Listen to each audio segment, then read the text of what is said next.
الحمد لله نحمده ونستعينه ونستغفره ونؤمن به ونتوكل عليه ونعوذ بالله من شرور أنفسنا ومن سيئات أعمالنا من يهده الله فلا مضل له ومن يضلل فلا هادي له ونشهد أن لا إله إلا الله وحده لا شريك له ونشهد أن سيدنا ومولانا محمدًا عبده ورسوله أما بعد فأعوذ بالله من الشيطان الرجيم بسم الله الرحمن الرحيم اهدنا الصراط المستقيم صراط الذين أنعمت عليهم غير المغضوب عليهم ولا الضالين وقال الله تبارك وتعالى يا أيها النبي إذا جاءك المؤمنات يبايعنك على أن لا يشركن بالله شيئا ولا يسرقن ولا يزنين ولا يقتلن أولادهن ولا يأتين ببهتان يفترين بين أيديهن وأرجلهن ولا يعصينك في معروف فبايعهن واستغفر لهن الله إن الله غفور رحيم إن الله غفور رحيم اللهم صل على محمد وعلى آل محمد كما صليت على إبراهيم وعلى آل إبراهيم إنك حميد مجيد اللهم بارك على محمد وعلى آل محمد كما باركت على إبراهيم وعلى آل إبراهيم إنك حميد مجيد میری نہایت واجب الاحترام قابل صد احترام ماؤں، بہنوں اور بیٹیوں، اللہ رب العزت کا بہت بڑا احسان ہے کہ اللہ نے ہمیں انسان بنایا، مسلمان بنایا، حضور اکرم صلی اللہ علیہ وسلم کا امتی ہونے کا شرف بخشا اور دین کی خدمت کے لیے قبول فرمایا، اور آج دین کی نسبت سے ہمیں دین کی باتیں سننے کی توفیق عطا فرمائی۔ یہ اللہ کا احسان ہے، اللہ کا فضل ہے، اللہ کا کرم ہے۔ ہم اس پر جتنا اللہ کا شکر ادا کرے کم ہے۔ میں آج کی مجلس میں آپ کی خدمت میں چند ایک باتیں عرض کرنا چاہتا ہوں، اس کو توجہ کے ساتھ سماعت فرمائیں، سمجھنے کی کوشش کریں اور مضبوطی سے تھام لیں۔ اللہ تعالی ہم سب کو اخلاص کے ساتھ، اعتدال کے ساتھ، تسلسل کے ساتھ دین کا کام کرنے کی توفیق عطا فرمائے، اور پھر اللہ تعالی اس کام کو اپنے کرم سے، فضل سے قبول فرما لے۔ پہلی بات، کیونکہ ہماری آج کی گفتگو صرف اور صرف خواتین سے ہے، تو یہ مسئلہ خواتین ہی کو سمجھانا ہے۔ خواتین اس مسئلے کو سمجھ جائیں تو ایک بہت بڑا مسئلہ حل ہو جائے۔ خواتین کے لیے بہت اہم بات اور بہت اہم مسئلہ وہ پردہ ہے،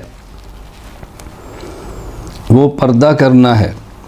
اور یہ بات ذہن نشین فرما لیں کہ پردہ سے مراد وہی پردہ ہے جو اللہ تعالیٰ فرمائیں، اللہ کے پیارے پیغمبر صلی اللہ علیہ وسلم سمجھائیں۔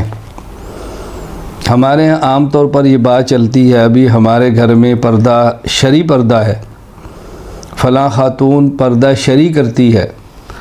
پردہ ہوتا ہی شرعی ہے، جو شرعی نہیں ہوگا وہ پردہ کیسے ہوگا؟ اس لیے اتنا کہہ دینا بھی شاید کافی ہو کہ ہمارے گھر میں پردہ ہے، یا یہ کہہ دینا کافی ہو کہ خواتین پردے کا اہتمام کریں۔ جب ہم کہتے ہیں نماز پڑھو تو وہی نماز ہوگی جو نماز شرعی ہے۔ جب ہم کہیں روزہ رکھو تو اس سے مراد وہی روزہ ہے جو شرعی ہے۔ جب ہم کہتے ہیں کہ ہمارا بیٹا طہارت کا اہتمام کرتا ہے تو اس سے مراد وہی طہارت ہے جو شرعی ہو۔ تو یہ پردے کے ساتھ شرعی کا اضافہ کیوں کیا گیا ہے؟ پردے کے ساتھ شرعی کا لفظ لگانے کی کیا ضرورت ہے؟ پردہ ہو گئی وہ جو شرعی ہو۔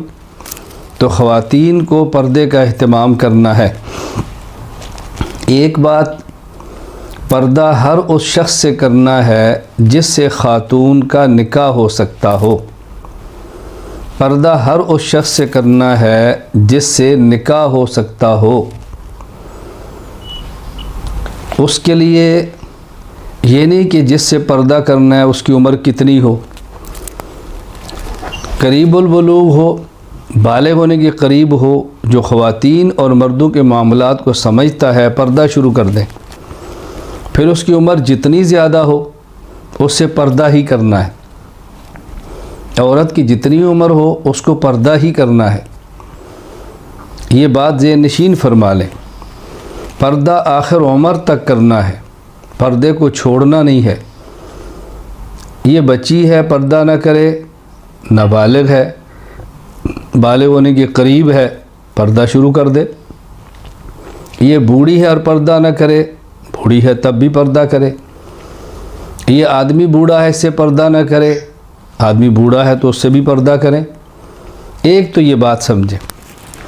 دوسری بات جو اس سے بھی زیادہ اہم ہے، اور دیندار خواتین حتیٰ کہ بس اوقات عالمات اور معلمات بھی اس میں غفلت کر لیتی ہیں، وہ یہ کہ پردہ جس طرح پورے جسم کا ہے اسی طرح پردہ چہرے کا ہے، پردہ آنکھ کا ہے، پردہ ہاتھ کی ہتھیلی اور پشت کا ہے، اور پردہ پاؤں کی پشت کا بھی ہے۔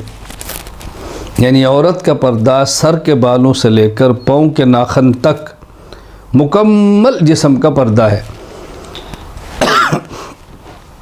عام طور پر غفلت کیا ہوتی ہے کہ یہ تو ہمارے استاذ ہیں، ان سے کیا پردہ، یہ تو ہمارے باپ کی طرح ہیں، ان سے کیا پردہ، یہ تو ہمارے شیخ ہیں، ان سے کیا پردہ۔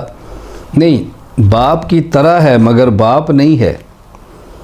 استاذ باپ ہے، جسمانی نہیں روحانی ہے۔ شیخ باپ ہے، جسمانی نہیں روحانی ہے، اس لیے ان سے بھی پردہ ہے۔ جس طرح عورت کا خلوت میں کسی عام نامحرم میں ملنا گناہ ہے، اسی طرح خلوت میں اپنے استاذ اور اپنے شیخ سے ملنا بھی گناہ ہے۔ خلوت میں عورت کسی نامحرم سے مت ملاقات کرے، اس کا اہتمام کرنا ہے، اور مکمل جسم کا پردہ کرنا ہے۔ غفلت کس میں ہوتی ہے؟ چہرے کا پردہ نہیں ہوتا، آنکھوں کا پردہ نہیں ہوتا، ہتھیلی اور ہاتھ کا پردہ نہیں ہوتا، اور پاؤں کا پردہ نہیں ہوتا، حالانکہ یہ بھی پردہ ہے۔